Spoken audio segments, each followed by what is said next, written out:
అండి hi welcome back to our channel Raji Chandra vlogs. అందరూ ఎలా ఉన్నారు? బాగున్నారు? సో నేనైతే చాలా బాగున్నాను. మీరందరూ బాగున్నారు అనుకుంటున్నాను. నేను ఇంకా బాగుండాలని కోరుకుంటున్నాను. సో ఈ రోజు అయితే ఈ వీడియోలో నేను ఒక బ్లూ కలర్ బ్లౌజ్ అయితే వేసుకున్నాను కదా. సో అవి హ్యాండ్స్ అండ్ బ్యాక్ సైడ్ అయితే కంప్లీట్ గా అప్లోడ్ చేశాను. ఎవరైనా చూడని వాళ్ళు ఉంటే ఒకసారి ఛానల్లోకి వెళ్ళి చెక్ చేయండి. లింక్స్ అయితే కింద డిస్క్రిప్షన్ లో ఇస్తాను.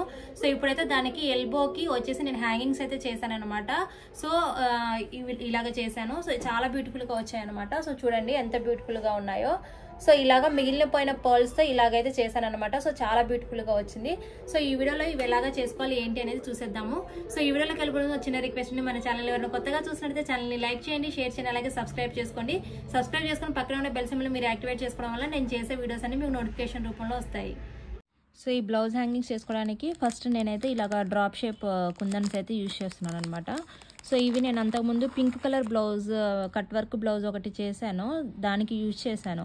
సో అవి దీనికి మిగిలిన పూసలు అనమాట. సో అందుకే ఇవి ఇంక వేస్ట్ చేయడం ఎందుకని చెప్పేసి ఇలా బ్లౌజ్ హ్యాంగింగ్స్ చేసుకుందాం అనేసి యూజ్ చేస్తున్నాను. ఇవి ఈ డ్రాప్ షేప్ కుందన్స్ అండ్ అలాగే వచ్చేసి ఇవి వచ్చేసి 2mm బీడ్స్ ఇవి.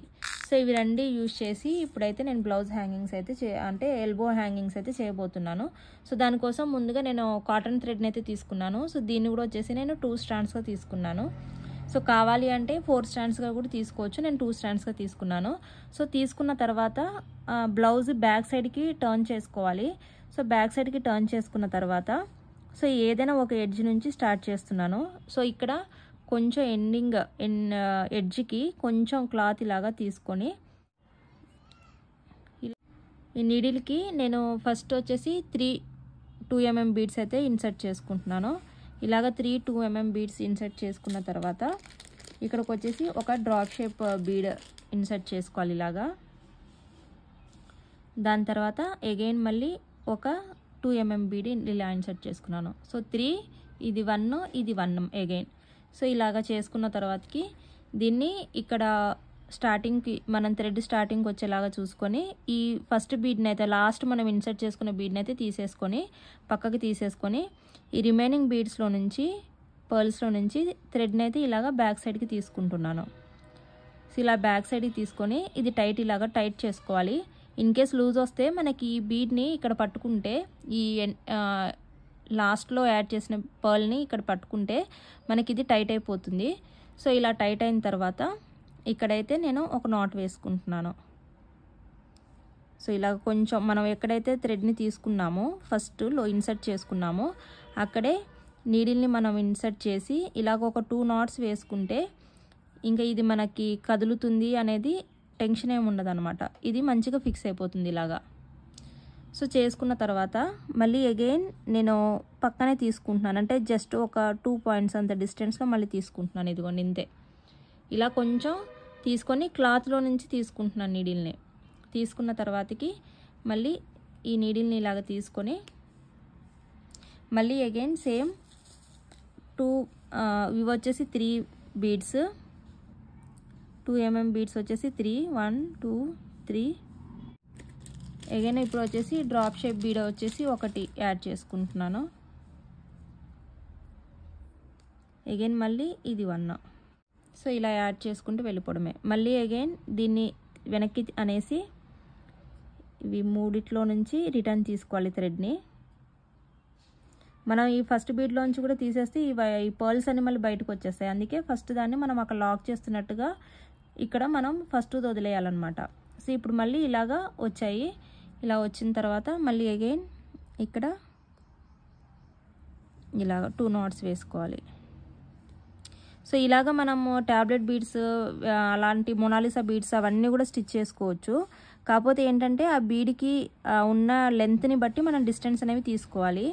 ఈ బీడ్ లెంత్ కొంచెం చిన్నగా ఉంది, డ్రాప్ షేప్ బీడ్ లెంత్ కొంచెం చిన్నగానే ఉందన్నమాట. అందుకే నేను జస్ట్ ఒక 2 పాయింట్స్ అంత అంటే ఇప్పుడు స్కేల్లో జస్ట్ ఒక 2 లైన్స్ అంత డిస్టెన్స్ అయితే తీసుకున్నాను. అలా కాకుండా మొనాలిసా బీడ్స్ అవి తీసుకుని ఇంకొంచెం ఎక్కువ తీసుకోవాలి. ఎందుకంటే పర్ల్కి అంటే మనం తీసుకునే బీడ్కి మధ్య డిస్టెన్స్ని బట్టి అవి ఎంతలా ఉంది అవి వాటి విడ్త్ని బట్టి మనము ఈ లెంత్ అనేది తీసుకోవాలన్నమాట. సో ఇది దగ్గరగా ఉంది కాబట్టి జస్ట్ 2 పాయింట్స్ అంతా తీసుకున్నాను. సో ఇప్పుడు మళ్ళీ దాన్ని బ్యాక్ సైడ్కి అనేసి దీని లోపల నుంచి ఇలాగా మళ్ళీ తీసుకోవాలి. తీసుకొని దీన్ని ఇలాగ అనేస్తే ఇది ముందుకు వచ్చేస్తుంది అనమాట. ఇలాగ బ్యాక్ సైడ్కి వచ్చేస్తుంది. వచ్చేసిన తర్వాత ఇక్కడ మళ్ళీ ఇలాగ అక్కడే క్లాత్లో కొంచెం తీసుకొని ఒక 2 knots వేసుకుంటే మనకి స్ట్రాంగ్గా ఉంటుంది. సో ఇప్పుడు చూడండి ఫ్రంట్కి ఇలాగా పక్కకు వచ్చాయన్నమాట ఇలాగా.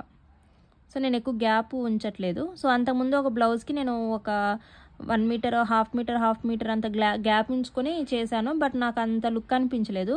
సో దీనికైతే ఇలాగ ట్రై అయితే చేస్తున్నాను. సో ఫైనల్గా వచ్చిన తర్వాత లుక్ ఎలాగా ఉంటుంది అనేది అయితే చూద్దాము. సో ఇప్పుడైతే 3 చేశాను అనమాట. సో మీకైతే ఆల్మోస్ట్ అర్థమైందని అనుకుంటున్నాను. క్లారిటీగానే చెప్పాను, 3 beads స్టిచ్ చేశాను కాబట్టి. సో ఇదంతా కంప్లీట్ చేసుకున్న తర్వాత ఎలాగా వచ్చింది అనేది లుక్ చూపిస్తాను. సో ఇప్పుడైతే హ్యాండ్ మొత్తం కంప్లీట్ అయిపోయింది. సో కంప్లీట్ అయిపోయిన తర్వాత ఫైనల్ లుక్ అయితే ఇలాగా ఉందన్నమాట. సో చాలా అంటే చాలా బ్యూటిఫుల్గా వచ్చింది. సో చూసారు కదా ఇలాగా వచ్చిందనమాట. సో ఇలాగా 2 handsకి అయితే వేసుకోవాలన్నమాట. సో నేను ఇంకొక హ్యాండ్కి కూడా వేసుకుంటాను. సో ఇది వచ్చేసి ఒక హ్యాండ్, ఇది వచ్చేసి ఇంకొక హ్యాండ్. సో చాలా అంటే చాలా బ్యూటిఫుల్గా వచ్చాయి. సో చూడండి. సో ఇదేనండి ఈరోజు వీడియో అయితే. ఈ వీడియో అయితే మీకు నచ్చిందని అనుకుంటున్నాను. నచ్చితే లైక్ చేయండి, షేర్ చేయండి, అలాగే సబ్స్క్రైబ్ చేసుకోండి.